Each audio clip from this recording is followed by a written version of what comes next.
Hello, and so this is actually a pretty cool turning point. You may not realize it, but so far everything we've worked on up until now has been basically learning some coding techniques, and we've stayed basically entirely inside of this chip and used its LED and sent information back and forth via the serial command line through the cable. The next thing that we learned about was external electronics, but we just used all this stuff as a power supply, and we ran some simple external circuits. Now we're finally going to start putting it all together. We're going to be using the intelligence of the microprocessor to actually run external devices, which is probably what you signed up for the class for, is we're going to move into actually getting into robotics. And it's also broader than that. This is these embedded controllers are what make your cell phone work. They're what make your a high-end toaster actually toast correctly. It's what makes your car go, and it's what's going to make your robot operate. So to do so, we're still going to start with the basics, and we're going to build up.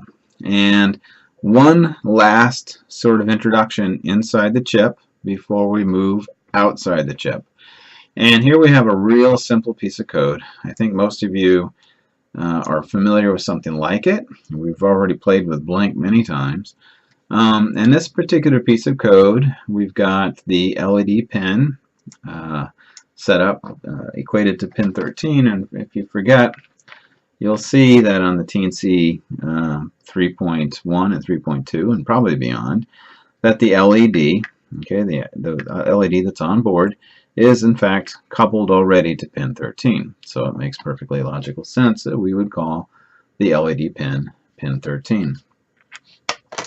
Next, in this thing we do is this is important. We set our pin mode. Again, you've probably seen this already. We have to set the direction of the pin. Well, we're not looking to gather data into pin 13. We're actually hoping to turn on and off the LED, which is an output. So we set the LED pin 13, to output. Here's our loop. Basically two little steps here. We're going to call a function. We're calling onboard blinks. We're going to blink this onboard LED. And then we're going to run an infinite loop. It's going to get trapped. So it's going to enter this, onboard blink, jump down here, and it's going to put the LED pin into a high state. Okay, so it's going to charge the pin. And there's an LED hooked up to it. So we're going to hope to see the LED light up. And then we're going to enter this infinite loop. So I'm going to load it up. And I'm not going to bore you. I'm actually going to pause it. And lo and behold, the onboard LED, as you can see, has turned on. Okay? It's not blinking. Well, heck, I got an idea. Let's just get rid of that infinite loop so it calls the onboard blink over and over and over again. Okay? That should make it blink. We'll go ahead and pull that up. I'll pause it. And here we are. I've got rid of the while true, so it's going to onboard blink, going to onboard blink, turning the pin high, and then looping back, and it's calling it over and over and over again. And we should be seeing this thing blinking. No. It's not going to blink because we never, ever tell it to turn off. All right? So we actually have to add a little bit more code here so that it turns off, because right now we're just telling it turn on, turn on, turn on, turn on, turn on, turn on, turn on, never turn off. So let me pause and add a bit more code. Okay, so I've added a piece of code here, and you can see that, oh, you know what I'm going to do? I'm going to get rid of this. So I don't really want it. Actually, it doesn't even matter. We'll leave it right there. Okay. So the only thing I've added basically is I've added an on time and an off time. These are two variables. One's 250, the other is 100. Okay, and then what's going to happen is we have this digital write. Okay, digital write is basically on off, yes, no, high, low, true, false. All right, so we're going to send a single switch in position to the LED pin 13. In this case, we're going to make it high, all right? And we're going to hold it on the high position until, well, it's going to stay high until we tell it otherwise, okay? So in this case, we're going to hold it there for 250 milliseconds, okay, the on time. And then we're going to go a digital write, the same pin, pin 13, LED pin, low, and then we're going to go ahead and hold it low for 100 milliseconds. Okay, and now we've created an infinite loop right here. There's no escape, so forever it's going to go on and off, on and off, and on and off until the storm blows out my power or the batteries go dead or something. And this guy's going to go ahead and just continue to flash on and off. Notice I have an infinite loop right here. Okay, so we call the onboard blink, it jumps down to it, but there's another infinite loop here, so it actually never makes it back up here. As soon as it enters the onboard blink, it goes into this loop, flashing the light on and off, and it never escapes. So this actually never even gets hit. I'm going to make two minor modifications to this code and show you once again how it can be a little different, but yet the same.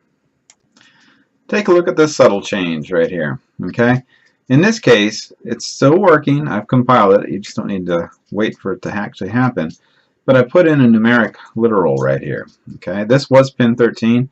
In this particular case, I've actually told it, hey, let's do pin 13. It's the same thing. I've used a numeric literal instead of a variable, but you can see that the variable is just much easier to read. Same here. Okay, high-low to me makes a lot more sense than 1 and 0. A 0 works fine. Okay, it's still turning off, but I think high and low make more logical sense when I'm trying to turn on and off a voltage supply to a pin. So I wanted to show you that, and let's move on to some other cool stuff. Okay, so I've actually added a little bit of a circuit here. Some of this I'm hoping you're getting familiar with. This black wire connects to a common ground, and any one of the outside pins on either side of the board, they're all interconnected. So I have it hooked up here. And then in this case, to pin 14, I have a female, which is the closest to the chip itself, okay, right in that first row, going over here to this column. And here I have a resistor. Now mind you, this is a 1K resistor. This is a higher resistance value than you'd probably typically use. It's going to make this light rather dim. I'm doing that because previous experience has shown me that if I have this bright light too bright, it just saturates out the camera you're watching. So I put in a 1K, so it actually ends up being a rather dim light, so we can sort of see it without saturation. You're probably going to want to use something closer to like a 300, 330, 350, 290, something in that range to give you a nice bright LED effect. So I've got it hooked up to pin 14. Let's look at the code. It's not much changed. I've added another variable here. I'm going to call it write pin 14. Okay, so it's, I'm sorry, not write, red, R for red, pin 14. It's hooked up to pin 14. I have once again told it I want it to be an output. I'm not taking data in. I want to turn on an LED, for heaven's sakes. Okay, we're going to make it an output. And I've added some minor change here. We're going to make the interval the same. I've changed it to time 1 and time 2. So time 1 and time 2, I could just have 1, but we'll probably play with this later and make this a little different. Time 1 is 250 milliseconds, and time 2 is 250 milliseconds. And here what you're going to see is that while the onboard LED is on, the other LED, the red LED on pin 14, is off. Okay, we're going to wait a little delay, and then we're going to turn off the onboard LED, and we're going to turn on this one. Okay, so we have a complete circuit from pin to ground with the LED, with the anode plugged in next to the resistor. So let's load it up and see what happens. I'm going to go ahead and pause it as usual. Okay, so here you can see it. It's doing exactly what you expect it to do. Okay, when this one is on, this one is off. When this one's on, that one is off. They're alternating at the exact same time interval. All right, and we have now controlled the flash of this LED with the microprocessor using digitalWrite. So let me add some more stuff on this, and I'll be with you guys in just a second. Okay, so here you can see what I've done. I have added here 2 more resistors. Each of these are 1K, okay, and I have hooked up here these cables, all 3 of these. Of course, you're familiar with the one hooked up to pin 14, but these 2 all connect over here to 15 and 16. So I have 14, 15, and 16 hooked up in sequence to this resistor, and this resistor, which is then coupled to this red LED, this green LED, and this blue, which are all tied commonly to ground, which goes back to the board over here. If we look at the code, you can see that I've declared them here. Red pin 14, green 15, blue 16, and I have them set up with pins 14, 15, 16. All of them I've set as output. I'm not looking to get anything. I just want to send a signal out. All right. We call the onboard blink. I changed the interval here to make it flash a little quicker, so it's 150 milliseconds. And you can see that I turn, first thing it does is it turns off the blue in case it's on, because I'm going to run an infinite loop. It turns on the red, okay, then off the red, and within a microsecond or so, turns on the green, and then waits a little bit, and it turns off the green and on the blue, and it loops itself forever and ever and ever, so we get this cool pattern. All right, so I'm actually going to add to this a little bit more, and I'll see you in a second. Okay, so you can probably guess what I've done here. But I'll explain a little bit. I've obviously added some more resistors. I've continued to add more jumpers and more pins. Okay, so everything's hooked up just in a nice column all the way from pin 14 to pin 21. And I've added more LEDs, all going to the common ground. In code, of course, I've added more variables. I've got everything from 13 to 21, with the 13 being the onboard. I've told all of them I want to be output because, well, that's what I want to do. I want to send a signal out to them. And I've rearranged the code a little bit. I did change the time interval, so it'd be kind of cooler and quicker scrolling up. And in this case, what I have it doing is I have it bringing them all up high one at a time, and then with the time delay, and then bringing them all low one at a time, stuck in an infinite loop. All right. So let me change things around a little bit more, and I'll be right back with you. Okay, this last change, or this change, is pretty subtle. I probably should have planned this out further in advance, but I think it's cool to show you now. So what I've done here is I've taken pins 14 and 15, and I've moved them up to pins 23 and 22. Okay, so now the red pin is hooked up to 23, and the green one is 22. And I've changed the variable name to reflect that the red is 23, hooked to 23, the green is 22, it's hooked to 22. And I change everything else appropriately, 23 and 22. And down here you can see 23 and 22 and 23 and 22. Apart from that, nothing else has changed, but I want to show you what's cool about the motherboard and the neat things you can do with the layout. So let me pause it and set it up. Okay, so one of the cool things I want to show you, and this is, will be more than one, but is how easy it is actually to hook up something like a tricolor LED to this board. So what I've done is I haven't changed the code at all. I simply inserted this tricolor LED into the available female sockets here. And notice this very, very first pin right here, okay, that's one where my pointer is on. That very last pin is a common ground, and if you look at the tricolor LED board, you'll see that this one, in fact you can see it even in the video, there's a little dash mark for the ground. Okay, so I've got this hooked to ground, and then I have red, green, and blue hooked up into the same exact pins, 23, 22, and 21, that this red, green, and blue are connected to. Okay, actually it's this red, this green, and this blue. So, although this video doesn't reflect it because these are ultra brights and it's saturating, it is in fact flashing red, green, and blue on the LED. So let me show you another thing which is cool that you can plug directly in. Okay, so this bar graph here plugs directly in as well.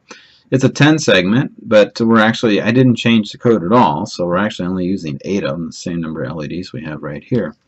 And the other thing is it looks a little funny because these two guys here are the flashing on. Well, I should probably rearrange it because that's these two LEDs, okay, at the bottom of this pack, but because I reassigned them to 23 and 22, they look out of sequence.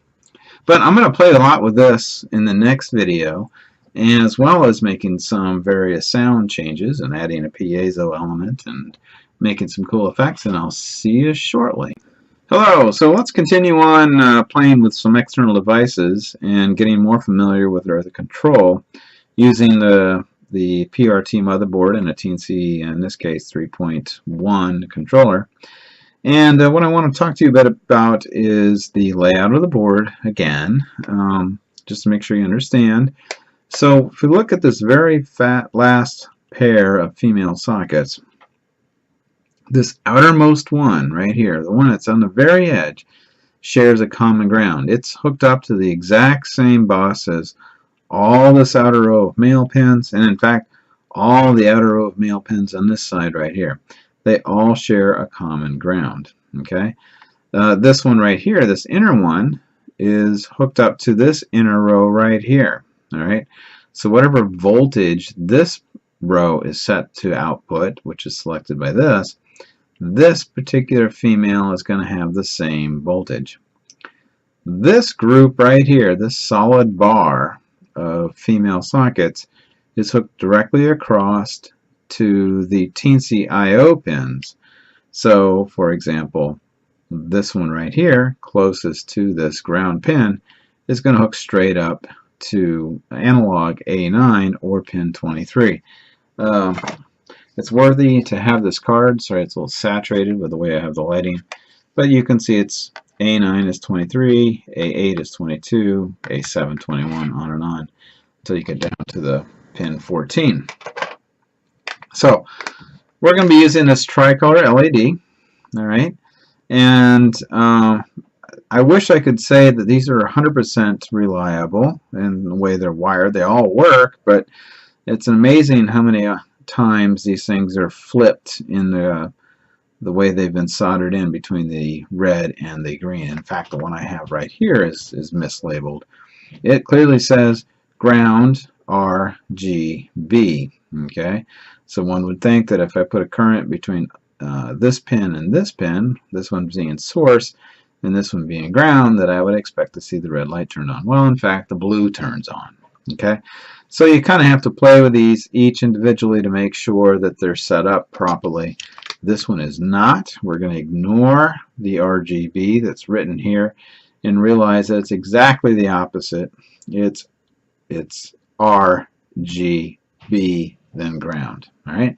So when I plug this in, I'm going to put the ground into the ground pin, and lo and behold, because of the code I'm running, the light in fact turns blue, which is exactly what I want. The rest of the video, I'm also going to be using this thing here, which is a 3D printed light diffuser. It fits nicely over the LED, and I'm going to insert it like so. And lastly, just to make sure we can actually see the perceived color, I'm going to turn this exposure way down so that we can see that in fact it's emitting blue. Okay, so let me pause this, set this up, and I'll be right back with you. Okay, so let's look at this piece of code.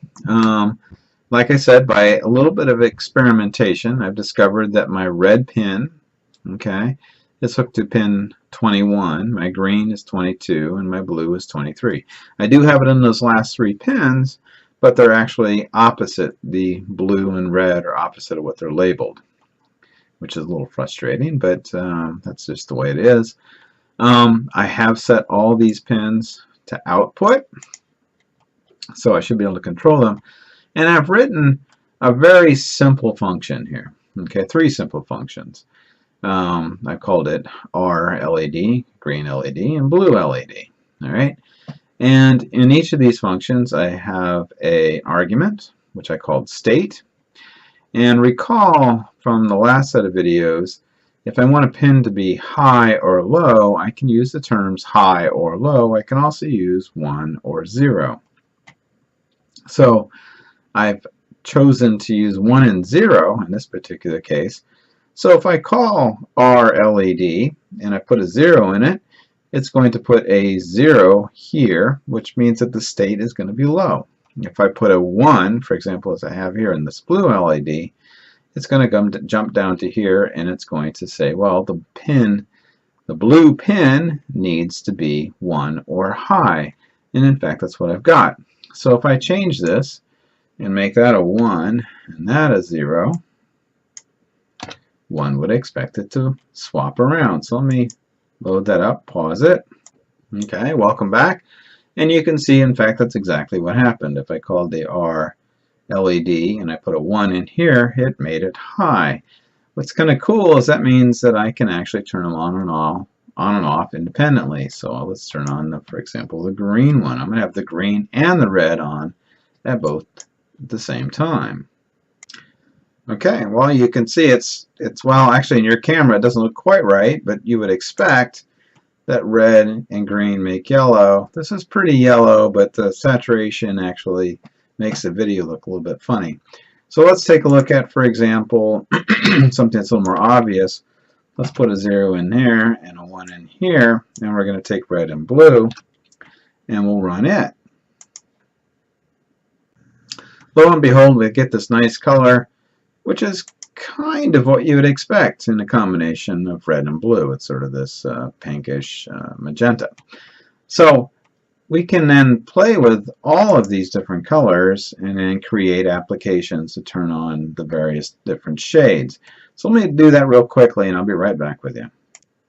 Okay, so I've adjusted the contrast a little bit, but even still I can't seem to get the video to reflect exactly what I'm seeing here, but it's pretty good. You can see that I have pulled up, I think, all the various combinations. Okay, so I've got, for example, just red and blue and red and green alone. And here's green and blue alone. And lastly, but not least, all three colors. And I hold it for the longest period of time here for a full second, which is what you just saw. So this gives you an idea of how we can get some of these primary colors and their intermediate combinations. Obviously, well, I shouldn't say obviously, but what we'll be doing shortly is we'll be actually getting all the 16 million different colors by adjusting the intensity of each one. But that'll come here shortly. So let me pause this and add a little bit more circuitry, and I'll see you in a second. Okay, so in this example, I want to show you another way to achieve a very similar result. And it's in part just to show you there's so many different ways. And in fact, if you look at Chris's textbook, you'll see that he has even a different way. But I spun off a similar solution. So nothing here has changed, but I've created quite a different loop where I'm going to call the red, the green, and the blue combination of the two, red, green, red, blue, blue and green, and red, green, blue, which is going to be white, of course. And then I've called this function here called all off, which turns off all the LEDs. Here they are individually. I have the delay set at ½ a second, so it turns on, for example, the red pin and holds it for ½ a second. And then notice that after every single call of a particular blend of colors, it turns them all off, which just means that basically we're going to set them all low again so that we don't end up just repeating white, white, white, white, white as a pattern. Because remember, it's going to stay the same color until you tell it to change. So if I were to, for example, pull off, well, actually, I'll just do this real quick.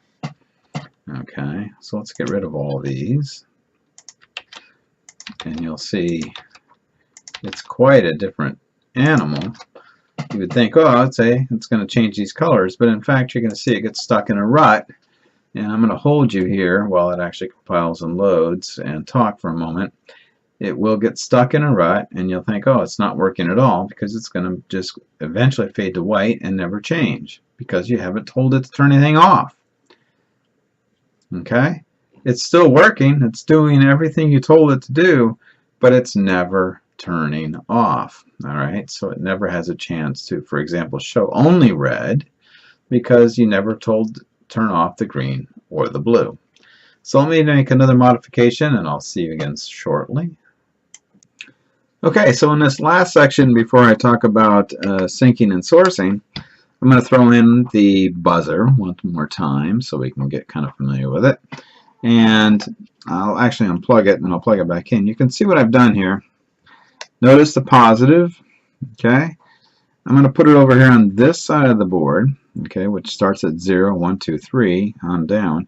I'm going to put the negative pin right here, the short one, into the negative female, and then I'm going to plug the longer one, okay, into what it turns out to be pin 2. So if you had your chart, you would see that I have that spans across 0 and 1, and it plugs into pin 2. All right, let's look at the code real quickly. And I've already modified it, but we're not running it. Of course, I've added the buzz pin to the variables section here. It's hooked up to pin 2. We're going to call it buzz pin. Once again, I just want to be able to turn it on or off, so I want to put it as an output. Buzz pin is an output. And then I'm going to tie it into the all off. So every time the lights go off, we're going to buzz the buzzer. And you can see it right down here. So we're going to buzz it for 100 milliseconds, a tenth of a second. So when I run this code, it's going to pulse this pin where the positive is hooked up to. And it's going to pulse it for 100 milliseconds. And then it's going to turn it off, and it's going to turn all the other pins off. This particular arrangement here is only going to take microseconds to happen. But it's going to turn it on, wait 100 milliseconds, and in the course of a couple microseconds, it's going to turn off all the rest of the pins, and then proceed its way down the rest of the loop. So I'm going to load this up and pause it, and you'll hear what's happening. So sorry about the saturation. I want to turn this up so you can see this piezo buzzer here. But the piezo buzzer is hooked up, and every single time that this switches between states, it buzzes for 1/10 of a second. All right. So let me pause this, and we'll run through syncing and sourcing, and we'll be done with this whole section. Okay, so in this last section of this video, what I want to do is talk about the difference between sourcing and syncing. And what I've got right now is a phenomenally simple yet hopefully familiar circuit. I'm driving the, well, take a look. This is the Blink program under examples. Okay, so it's a standard program. And if you see, I've got this yellow wire right here hooked up to pin 13, which is the same one that shares with the onboard LED. And I've run it over here and plugged it into this long red bus. So everything that plugs into this red bus is going to be getting a signal or power from the yellow wire. The ground, the black wire, is hooked up to the ground bus, and you can see it hooks over here to the common ground. And here you can see the circuit. I've got this black wire, okay, going to ground, and it hooks up to this column here, okay, which in this case I've just simply bridged across to this column. I have an LED, and on this side here, okay, I'm hooking up to this red wire. This red wire jumps over to this column, which now goes to a 330 ohm resistor right here, okay, which bridges across this gap and now goes into the anode of the LED and then makes a complete circuit. So every time this LED goes on, this LED goes on because that pin gets charged, and then it feeds that charge through the yellow wire, through the resistor, to the LED, back to ground. Okay, everything's beautiful. Now, this device, this is a laser, okay, and it has 3 wires, but actually only 2 of them are necessary. This is the signal, and this is the ground. All right, so if I plug this guy in right here between this red wire and this ground, plugging the ground in here, we should see the laser turning on and off. All right, and it's not particularly bright. What I want to do actually is dim this down so we can really sort of perceive it. Okay, so I'm going to dim this down. So I want to be able to see the difference. And you can see it's a very dim laser. All right, we'll save it there and take a look at it. Okay, so, well, that's not a particularly bright laser. If you could see it, it is shining up on my ceiling perfectly fine. So it is working, but it's not very exciting, not very bright. Well, how can we make this brighter? Well, let's look at this code. Okay, this part here, you've seen it many times now. When I bring this high, all right, it outputs 3.3 volts through the yellow wire, which is what's driving this laser and this LED. Okay, and then it's going to low. Well, low actually means connecting to ground. All right, so it's either sourcing, all right, so it's providing power, or it's sinking. It's actually hooking to ground. Source and sink, source and sink. Well, if we're hooking this to ground here, is it possible then that we could actually use this as our ground for another circuit? Well, in fact it is. Okay, I wouldn't be leading you on if it wasn't. So if we were to hook up this laser, let's go ahead and bring this light back up again so we can see the board. Turn this up a bit so we can see what I'm about to do. Let's hook this yellow wire to source and see how bright that suddenly became. Now it's right now I've got everything running off of 5 volts. Okay, so this laser got very bright. Let me switch that back. Here we are switching. You can see it's a dim laser and a dim LED. Okay, that's because it's being powered on and off by 3.3 volts. That's all the teensy can put out.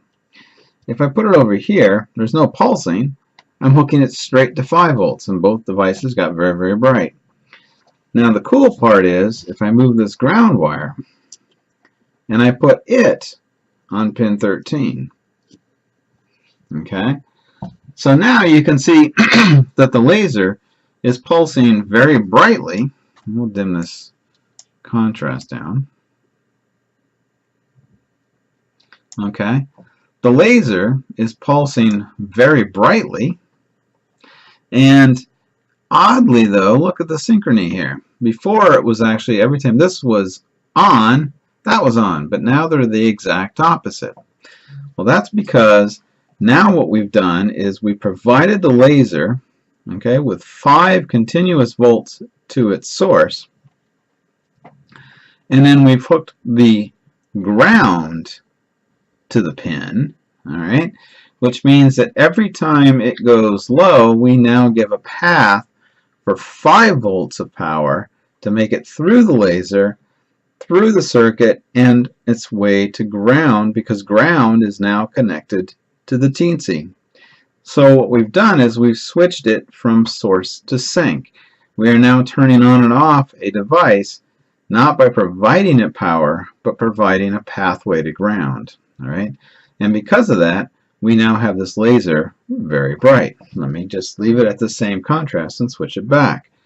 I'm going to pull these wires, and I'm going to put this black wire back on ground, and this yellow wire is currently on the pin, the same one. You can see it turning on and off at the same time as the onboard LED.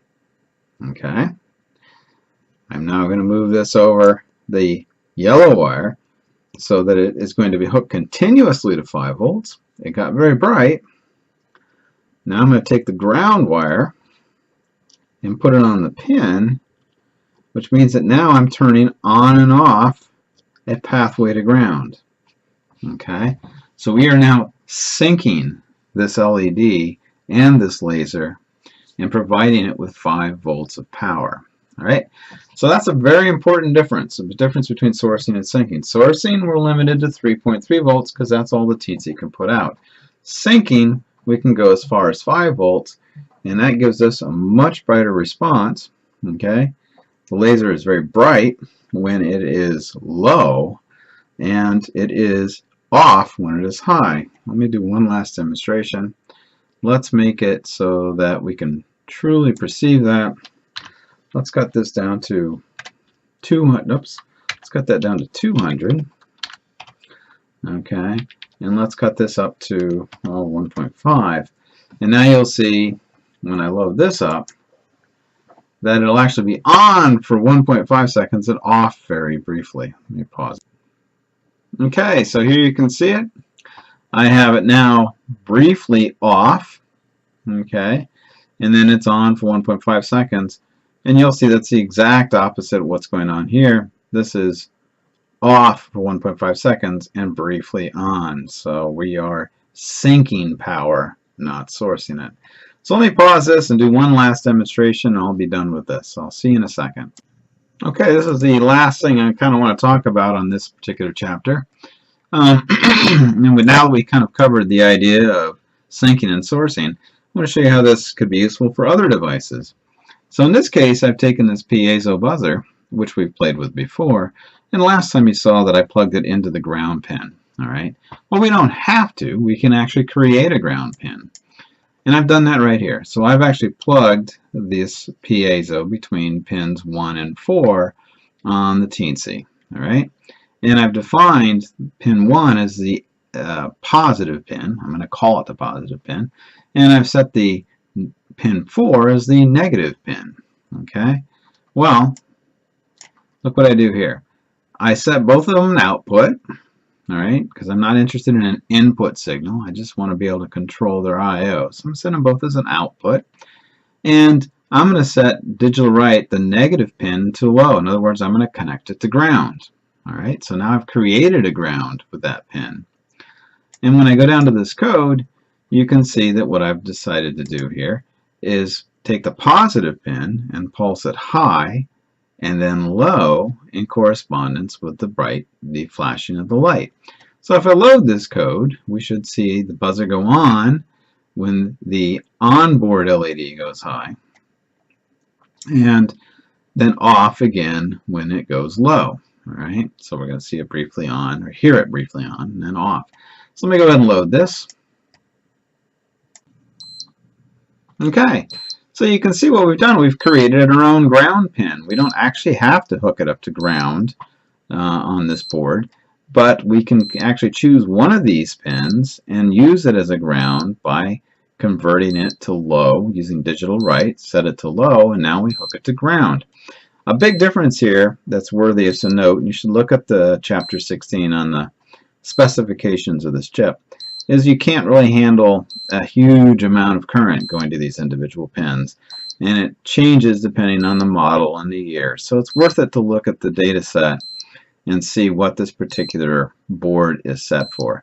But easily it handles, for example, the small piezo or this LED. So I'm going to wrap this up, and I'll see you guys again soon.